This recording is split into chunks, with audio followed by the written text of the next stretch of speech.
Hola, ¿qué tal? Un Hola. gusto que puedas compartir con nosotros este espacio y esta jornada que comenzamos. Y bueno, de cara a pensar un sistema de reconocimientos académicos a nivel nacional, nos parecía que tu voz, tu aporte y tu mirada respecto de iniciativas como esta era fundamental, ¿no? Esta iniciativa apunta a diversas cuestiones que tienen que ver con cómo lograr un sistema más integrado, más articulado y con más opciones para los estudiantes. Entonces queríamos tu opinión respecto de, bueno, qué implicancias tiene esto a nivel de la organización universitaria, del currículum, o qué beneficios desde tu punto de vista podría traer un cambio de este tipo. En primer lugar, agradezco esta oportunidad de poder dar algunas opiniones al respecto, porque se trata justamente de un tema muy interesante. Y me interesa mucho el planteo que estás haciendo, porque el pensar a veces en la necesidad de reconocimiento académico, de integrar mejor un sistema universitario, conduce a un tipo de solución que no sé si es la más adecuada, que es la uniformización. Cuando se empieza a hablar de estándares y se trata de uniformizar el sistema, parece que esto facilitaría mucho el tránsito de los estudiantes de las unidades académicas, por ejemplo, a otra, de un plan a otro. Pero esta solución me parece que no da cuenta de una situación que es una situación real, y es que hay un enorme dinamismo en la producción del conocimiento, incluso en cada una de las disciplinas, pero entre las disciplinas se crean nuevas disciplinas, así como en el campo de las profesiones. Nosotros no podemos hoy pensar en una profesión en un sentido monolítico, sino que nosotros sabemos que hay mucha heterogeneidad dentro de las profesiones. Además se están generando continuamente nuevas profesiones. Entonces la salida por el lado de la uniformización para facilitar los tránsitos no me parece que sea adecuada, porque si bien facilita un aspecto que podríamos decir es un aspecto administrativo, en cierto modo lesiona una de las cuestiones más importantes, que es la formación de los estudiantes desde un punto de vista científico y desde un punto de vista profesional. Es decir, que creo que le pega en el corazón al sentido mismo de la formación universitaria. Y en ese sentido, ¿qué es lo que habría que considerar para justamente aprovechar en una iniciativa como esta la diversidad de la formación, pese a cierta estandarización que, bueno, inevitablemente se da a partir de los mecanismos de regulación o de acreditación? ¿De qué manera se podría aprovechar esa diversidad a nivel de, bueno, una interrelación o un intercambio entre los distintos grupos, universidades? ¿Cómo te parece que esto debería aprovecharse? Bueno, es que nuevamente yo creo que el apoyarse para los mecanismos de acreditación exclusivamente en la uniformidad es uno de los riesgos, es uno de los peligros que habría que evitar.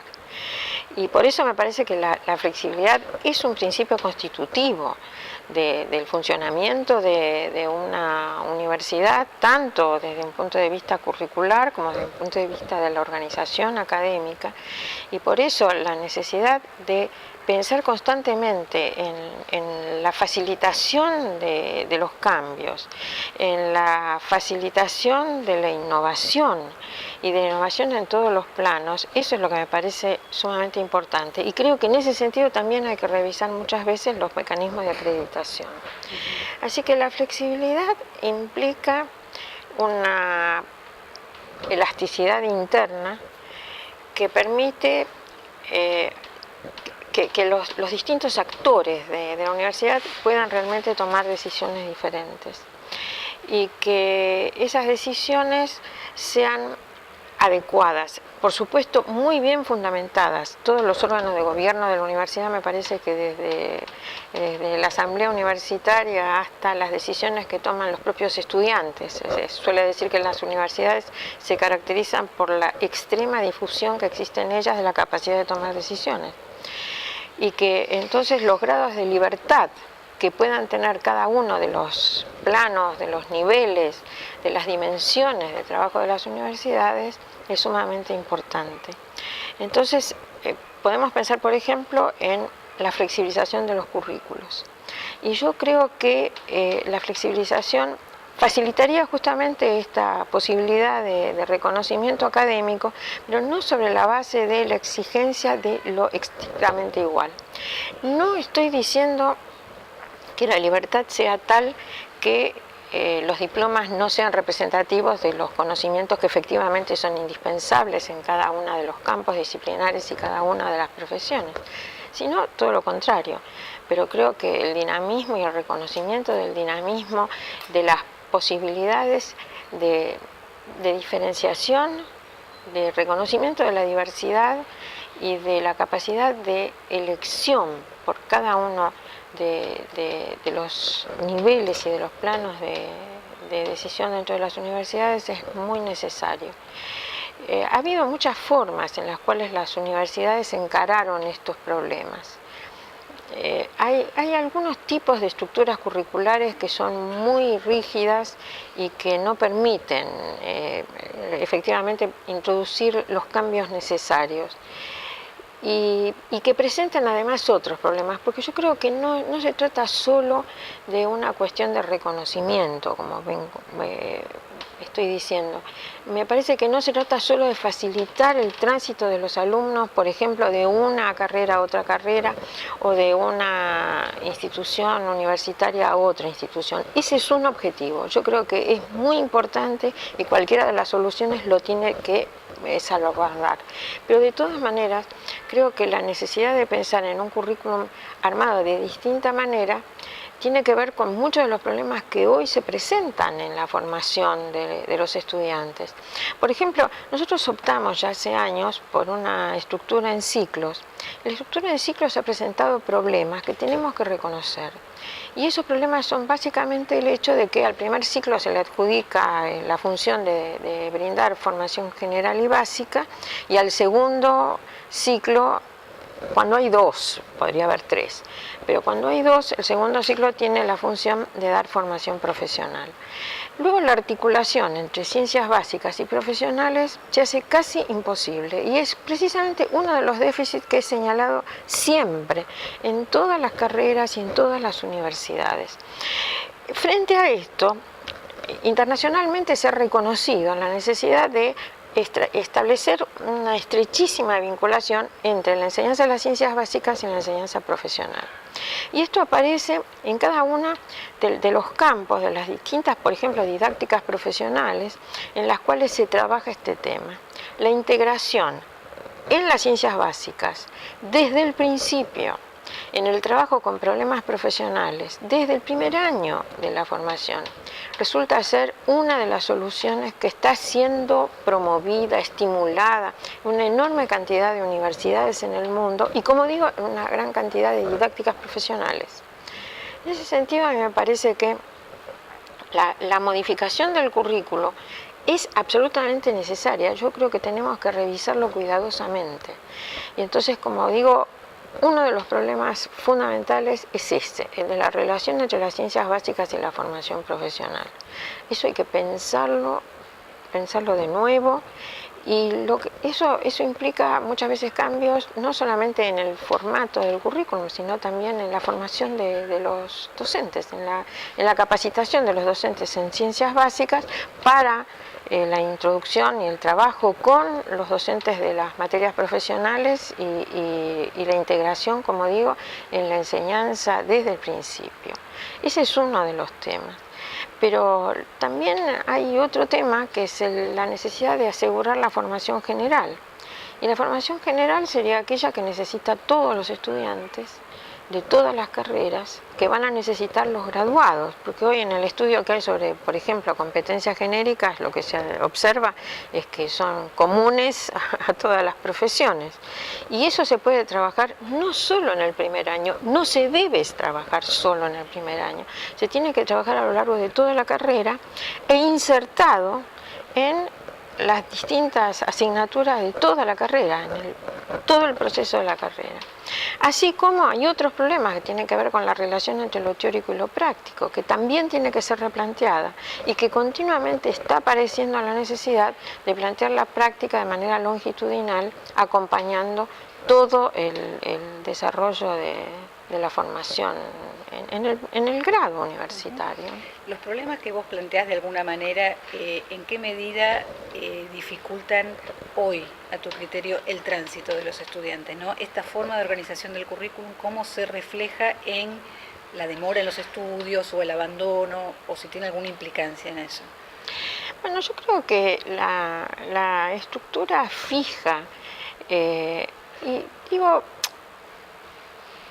que el problema muchas veces para los estudiantes es que si se trata de una carrera de un solo canal, es decir, que comienza sus estudios en una carrera y si no los culmina, termina sin tener un título, eso indudablemente obstaculiza la posibilidad de que pase a otra carrera, ¿no es cierto?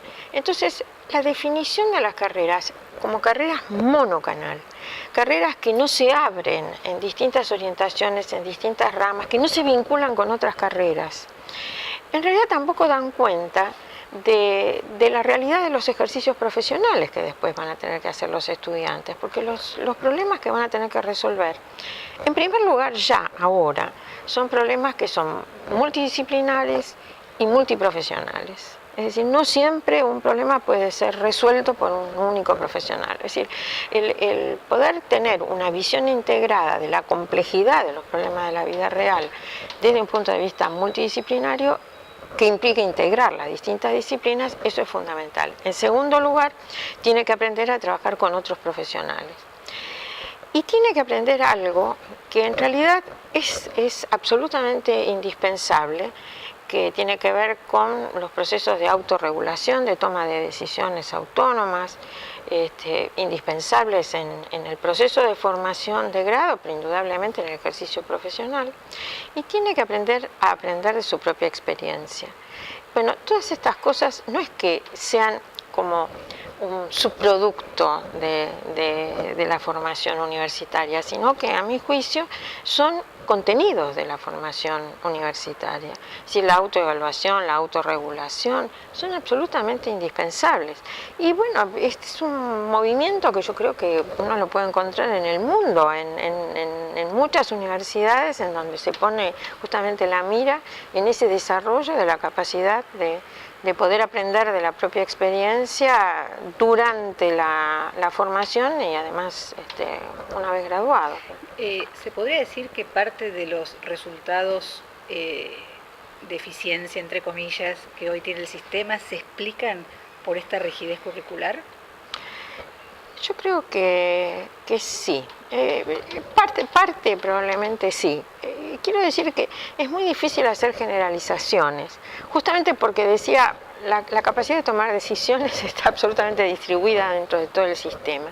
Y eso hace que tomen decisiones los órganos directivos, pero también las toman los profesores, las toman los ayudantes, las toman los estudiantes, porque en última instancia quien toma la decisión más importante de qué va a estudiar, cómo va a estudiar, cuánto va a estudiar,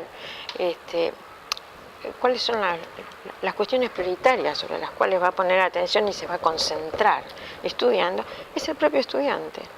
Así que me parece que la rigidez no contribuye a abrir los horizontes, abrir horizontes tanto, digo, desde un punto de vista disciplinar como profesional.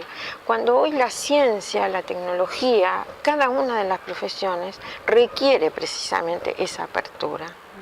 Entonces el encerrarse, y vuelvo a decir, tratando para facilitar el movimiento, para facilitar la traslación de los estudiantes de una cosa a otra, por ejemplo, a veces implica la pérdida de todo lo que hizo antes. A veces implica que solamente lo va a lograr si son uniformes los lugares desde los cuales él va a tomar una pasarela para ir de un lugar a otro.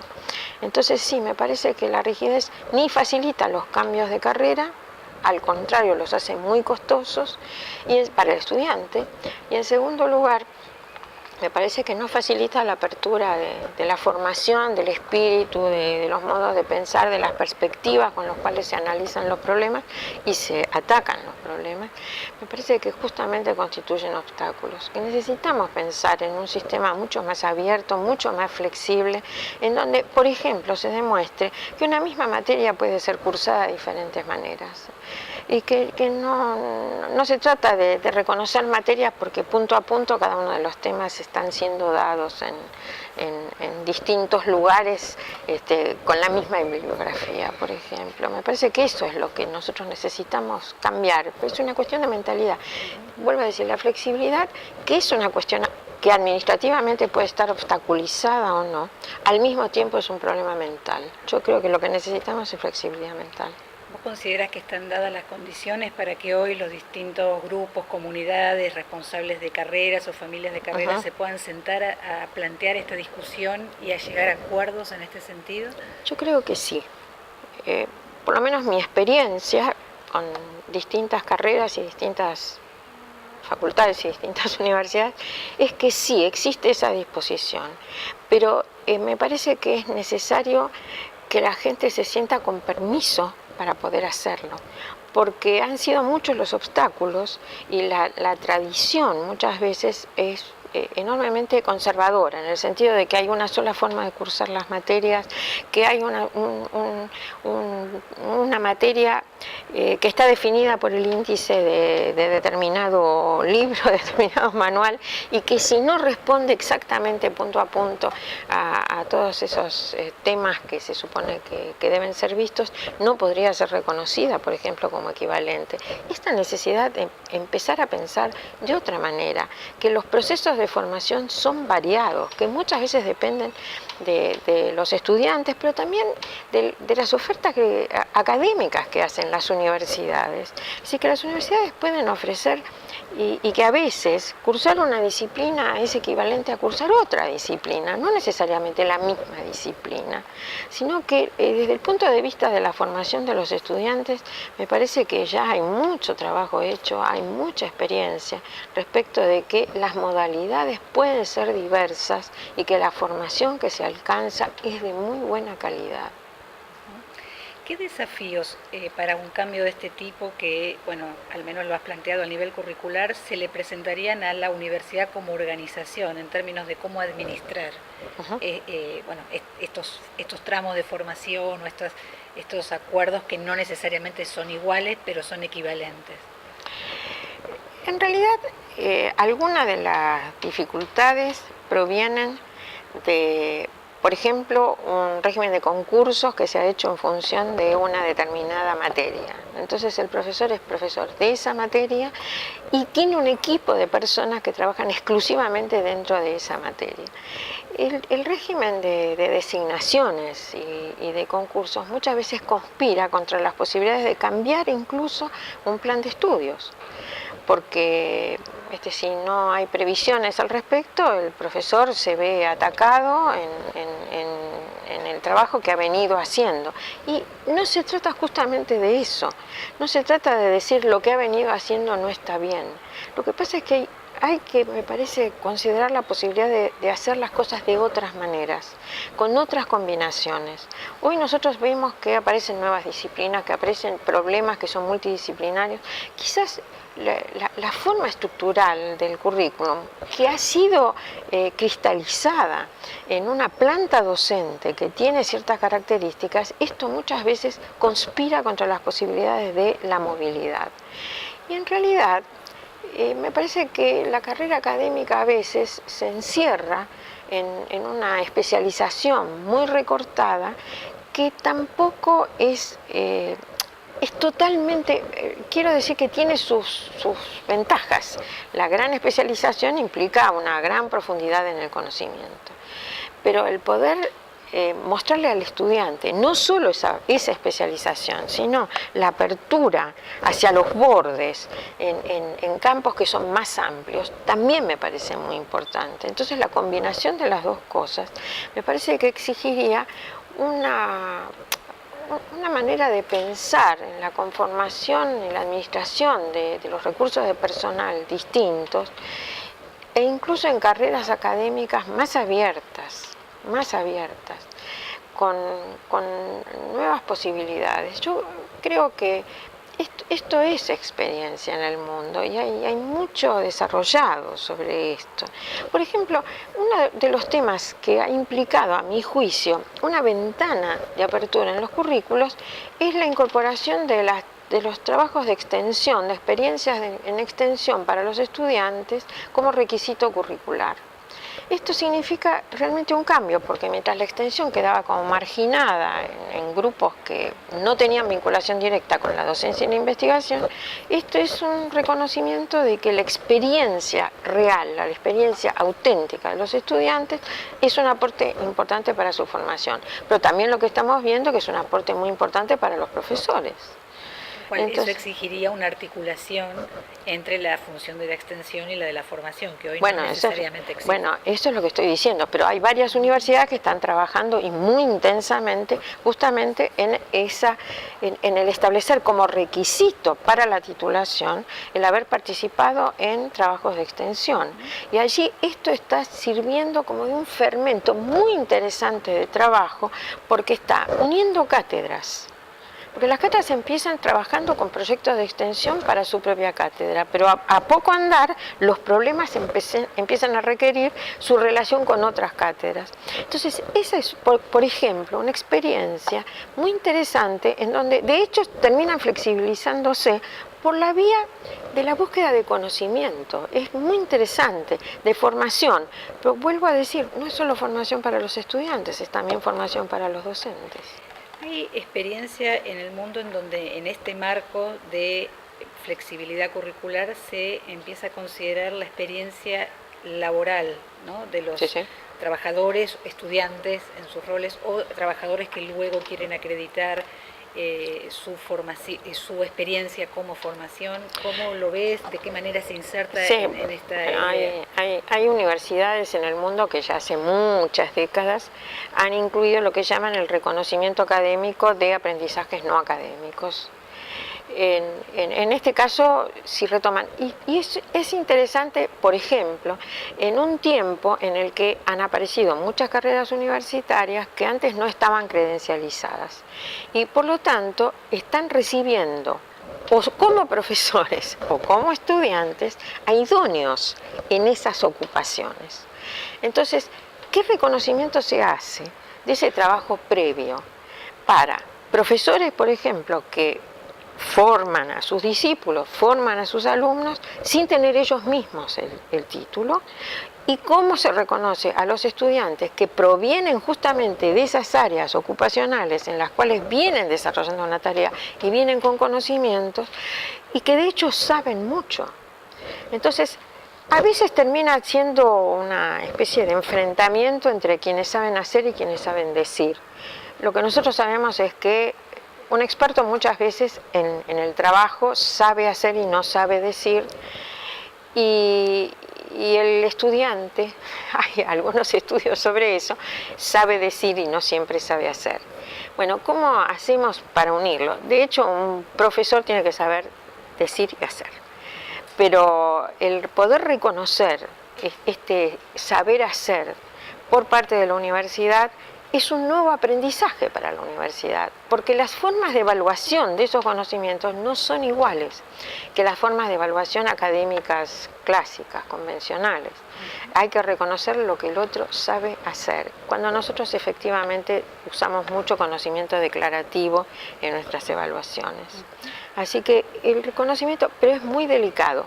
Quiero decir que hay mucha experiencia sobre este tema, mucha, reconocimiento académico de aprendizajes no académicos, pero hay que hacerlo con muchísima seriedad y rigurosidad. Esa también es una experiencia que existe en el mundo. Bien, todos estos cambios son necesarios, ¿sí? Son difíciles de llevar adelante. De hecho, las universidades en este sentido tienden a cierto conservadurismo, ¿no?, respecto de este tipo de cambios tan profundos. Desde una política pública, que es lo que aquí se está discutiendo, ¿no?, de cómo iniciar o incentivar o dar el puntapié para procesos de este tipo, el planteo de un sistema, una invitación a formar parte de un espacio de reconocimiento, ¿no?, académico. ¿Te parece que puede ser ese marco para poder empezar a desarrollar estas cuestiones? ¿Qué condiciones o qué requisitos necesitaría un proceso desencadenado desde una política pública para que esto pueda generar estos resultados que son los que esperamos, ¿no? Creo que hacen falta, como muchos de los cambios que suceden en educación, hace falta un encuentro entre dos polos, diría. El polo de quienes lo van a tener que llevar a la práctica, que tienen experiencia, algunos de los cuales ya la tienen, y pueden en ese sentido trabajar con sus colegas y ser algo así como el fermento que ayude a llevarlo a la práctica. Y hace falta muy claramente a mi juicio, la afirmación por parte de las autoridades de que esto es deseable, que es una política pública y que serán bienvenidos todos los proyectos de innovación que caminen en ese sentido. Yo creo que un aspecto que nosotros hemos visto que era también una puertita para esto son los procesos de internacionalización, que a su vez, como dije al principio, pueden ser vistos de dos maneras. La internacionalización, vista como debemos uniformizarnos con los demás, si no somos iguales entonces no servimos, con lo cual terminamos aceptando estándares externos, por ejemplo. O, por la otra vía, diciendo nosotros aceptaremos que nuestros estudiantes cursen de otra manera otras disciplinas en otros lugares, dadas de diferente manera, pero las vamos a reconocer nosotros también. Esto no siempre ha ocurrido. Hay estudiantes que se han ido, han cursado materias y a su retorno no les fueron reconocidas por nuestras universidades. Pero quiero decir que en la medida en que sí ha habido casos positivos y el estudiante cursó una materia en otra universidad, a veces justamente en otro ámbito cultural completamente diferente, si nosotros aceptamos que eso es un bloque de formación, que es importante para él, en ese caso estamos flexibilizándolo. Por eso digo, hay vías diferentes por las cuales yo creo que sí es posible, porque tanto por la introducción de la extensión como requisito curricular, como por la vía de la internacionalización, aceptando materias cursadas, por ejemplo, en otras universidades distintas y de otra manera, yo encuentro ya puntas de flexibilidad en donde me parece que esto va a caminar. Por otra parte, también hay universidades que están trabajando con sistemas de créditos, lo cual implica el crédito cuando fue creado en 1880 en la Universidad de Harvard, precisamente se creó para flexibilizar los currículos. Se creó con la idea de que en ese momento el presidente de la Universidad de Harvard consideraba que la universidad se había rutinizado y que una manera de cambiarla era que cada profesor enseñara lo que quisiera y cada estudiante estudiara lo que quisiera. Los créditos que habían sido intentados ya antes, incluso por Jefferson, por ejemplo, y no habían tenido éxito, ahí se instalaron y se difundieron por el mundo. ¿Por qué se difundieron los créditos? Justamente porque fueron una medida que permitía administrar la flexibilidad. Porque en ese caso entonces el estudiante con un valor en créditos podía cursar o una cosa o la otra, cosa que en aquel momento en Harvard era posible porque no daba títulos profesionales, pero nosotros sí los damos. Es decir, que tenemos que ser cuidadosos respecto de qué créditos sí se aceptan, qué créditos no se aceptan, y bueno, también sabemos que hoy hay distintas maneras de calcular el valor de los créditos.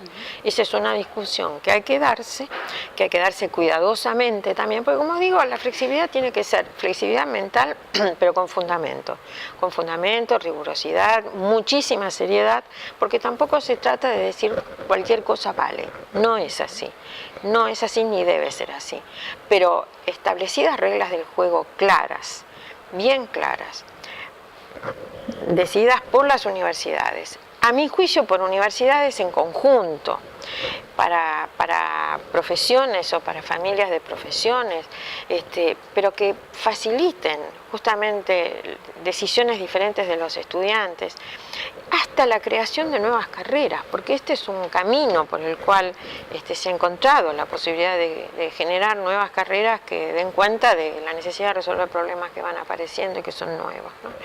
Bueno, en ese caso yo creo que nosotros tenemos posibilidades, vuelvo a decir, hacen falta acuerdos de base, porque todos toman decisiones, y también una política que claramente defina que esto es posible, es necesario y que las propuestas de innovación no van a ser siempre rechazadas. Bueno, Alicia, la verdad que es un gusto.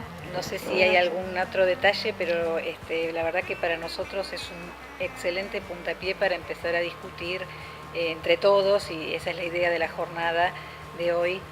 Bueno, esta posibilidad de empezar a integrar un sistema y a generar diálogos entre las instituciones. Bueno, muchas gracias, muchas gracias. Gracias.